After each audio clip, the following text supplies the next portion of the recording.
साथियों नमस्कार, मेरा नाम है पवन कुमार। आपका स्वागत है राजपथ भारत में।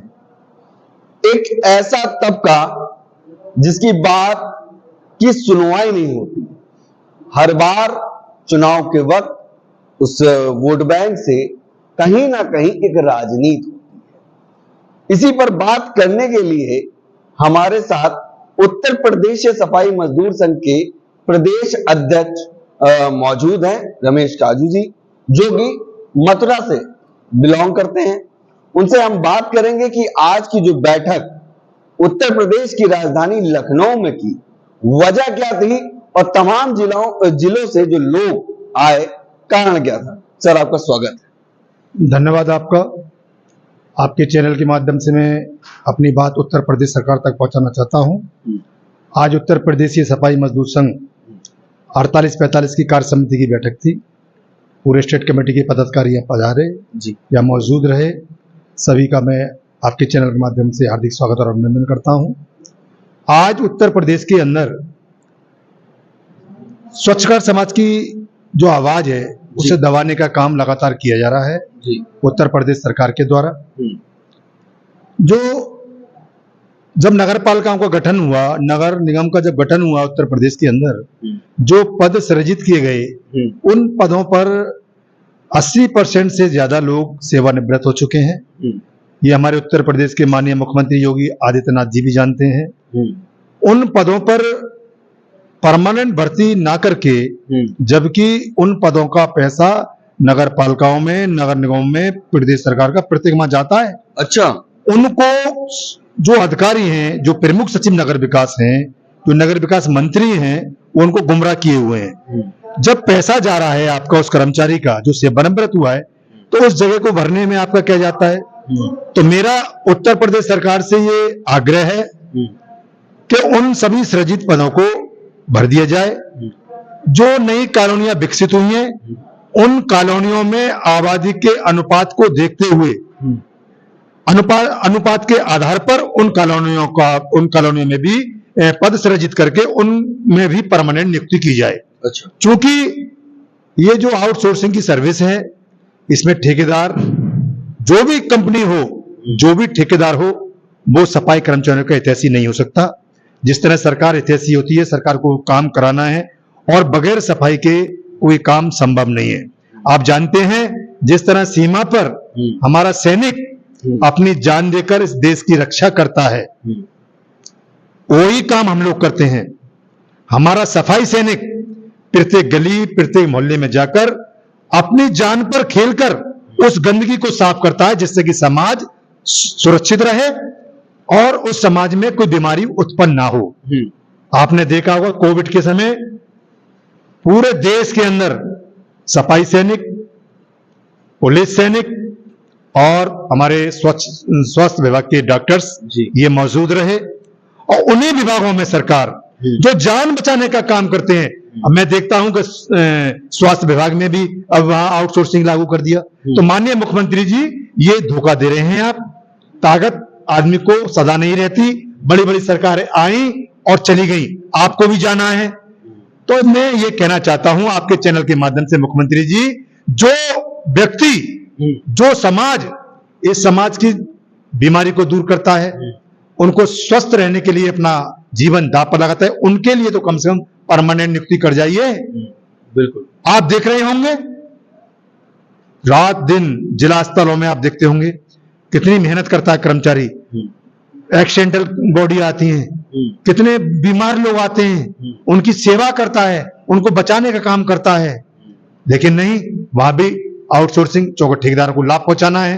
भाई, वो ठेकेदार को लाभ इसलिए पहुंचाया जाता है कि चुनाव के समय वही ठेकेदार करोड़ों में सरकारों को और पार्टियों का चंदा देते हैं, उनकी सरकार बनाते हैं। अच्छा भाई, सफाई कर्मचारी के पास तो करोड़ों पर नहीं है। सफाई कर्मचारी अगर जाग गया, मेरा उत्तर प्रदेश के सभी संगठनों से, सभी सफाई कर्मचारियों से मेरा आग्रह है, एक मंच पर आ जाओ।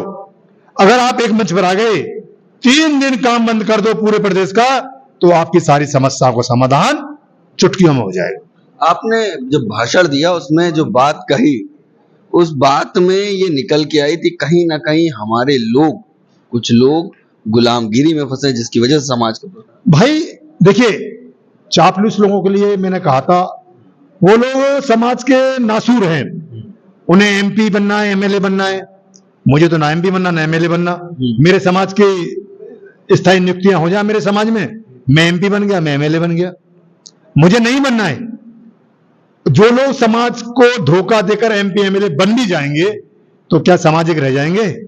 जब वो इस धरती पर नहीं रहेंगे, मुझे भी मरना है एक दिन, जब वो मरेंगे तो क्या सरकार उनको उठाने आएगी या समाज उठाने आएगा? जब समाज उठाने आएगा तो समाज की बात करने में क्या रहता है, या तो त्यागपत्र दे दीजिए, जब आप में जज्बा नहीं है अपने समाज की बात करने का तो आपने रिजाइन कर दीजिए पद से। मैं तो उन लोगों से बोलना चाहता हूं आपके चैनल के माध्यम से कि आइए, मैं भी भारतीय जनता पार्टी में काम करता हूं, हमारे यहाँ एक नारा है कि तेरा वैभव अमर रहे मां, हम दिन चार रहे ना रहे। लेकिन यहां उल्टा हो रहा है।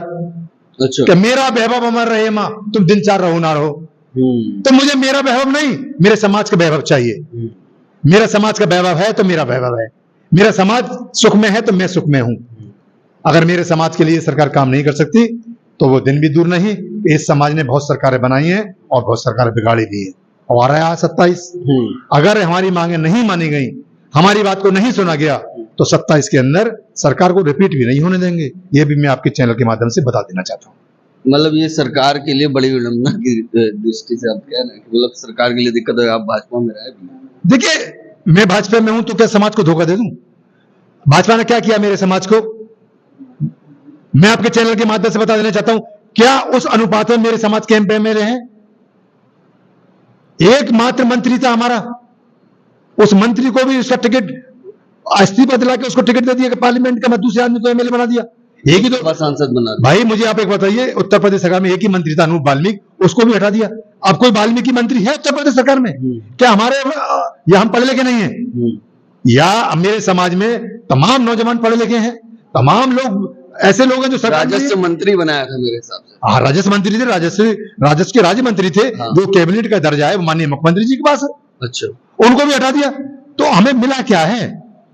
अगर मेरी आवाज वहां तक पहुंचेगी भी, नहीं देंगे किसी को वाल्मीकि को टिकट, मत दीजिए। मतलब एक हिसाब से वोट के साथ छलावा करना है। बिल्कुल छलावा हो रहा है, और वाल्मीकि समाज ईमानदारी के साथ भारतीय जनता पार्टी को वोट कर रहा है उत्तर प्रदेश के अंदर। आप बूथों को चेक कर लीजिए। मुख्यमंत्री जी मेरी आवाज सुन रहे हो, आप उनके पास बहुत बड़े तंत्र हैं, सबको लगा दें। वाल्मीकि समाज का प्रत्येक बूथ जीत कर आता है। जहां वाल्मीकि समाज रहता है वहां भारतीय जनता पार्टी का प्रत्याशी जीत कर आता है। 15 साल होने जा रहे हैं और अभी वाल्मीकि समाज का हक की लड़ाई। वो इसीलिए तो कमजोर है, हम लोग एक नहीं है।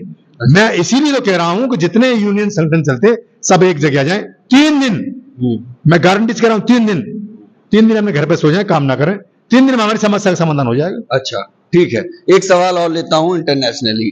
जब सफाई करने वाला यहाँ व्यक्ति काम करता है और पूरा दिन देता है, ओवर टाइम करता है, तो 5 से 6 हजार पाता है। मगर बाहर विदेशों में 1 लाख तक के पेमेंट मिलता है, वो भी 3 से 4 घंटे काम करने का। यही तो विडंबना है इस देश की। समान काम का समान वेतन नहीं है, और वो इसलिए नहीं है कि हम कमजोर हैं, हमारे साथी एक नहीं है। कोई भी सरकार कानून बनाती है उसको जबरदस्ती लागू कर देती है। भाई जिस सफाई कार्य को स्थायी कर्मचारी करता है उसको 35,000 40,000 मिलता है। समुदाय कर्मचारी काम करता है उसको 24,000 रुपए तनख्वाह मिलता है, और जो आउटसोर्सिंग का कर्मचारी काम करता है उसको 9 से 10,000 रुपए तनख्वाह मिलता है। एक ही काम की अलग अलग कैटेगरी बना दी है। भाई मैं इसी कैटेगरी का तो विरोध करता हूं।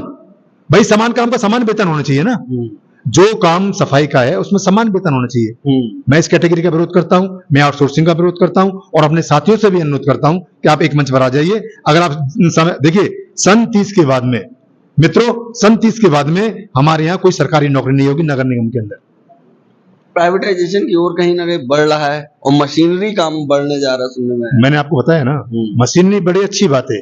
मशीनरी बढ़ेगी, देश टेक्नोलॉजी हमारा अच्छी बात है, हमारा देश का नाम होगा। भाई टेक्नोलॉजी बढ़ेगी तो देश बढ़ेगा, इसमें कोई बुराई नहीं है। और अपने आदमी कहाँ फिर काम करेंगे? भाई हमारा देखिए, मशीनें काम नहीं कर सकती। जिस काम को व्यक्ति करता है उस काम को। अच्छा एक बात बताइए, जब हिंदुस्तान में कंप्यूटर आया उसका कितना विरोध हुआ था? उसको क्या कंप्यूटर खुद चलता है क्या? उसको भी तो एक आदमी ऑपरेट करने को चाहिए ना। सफाई कार्य को भी मशीनें जरूर आ जाएंगी, लेकिन ऑपरेट करने को तो सफाई कर्मी चाहिए ना। आप देखते हैं सीवर का काम सफाई कर्मी कर सकता है, जिसमें उसकी मौत भी हो जाती है, मशीन नहीं कर सकती। कितनी भी अच्छी मशीन बना लीजिए आप देश के अंदर। 2 सवाल मेरे मन में ख्याल आ रहे हैं। कोविड का मामला आया, सफाई करने का मामला रहा, तो कोविड में जो सफाई कर रहे थे तो उनमें इसी समाज के व्यक्ति जो अमर हो गए या वो नहीं रहे, उनके परिवार को कोई श्योरिटी नहीं मिली। वहीं अभी हाल ही में महाकुंभ मना, तो जो 5 लोगों के प्रधानमंत्री ने पैर धोए, उस परिवार को भी नौकरी नहीं मिली, आज भी वो वहीं पर मौजूद है। देखिए, मैं आपकी बात से इत्तेफाक रखता हूं।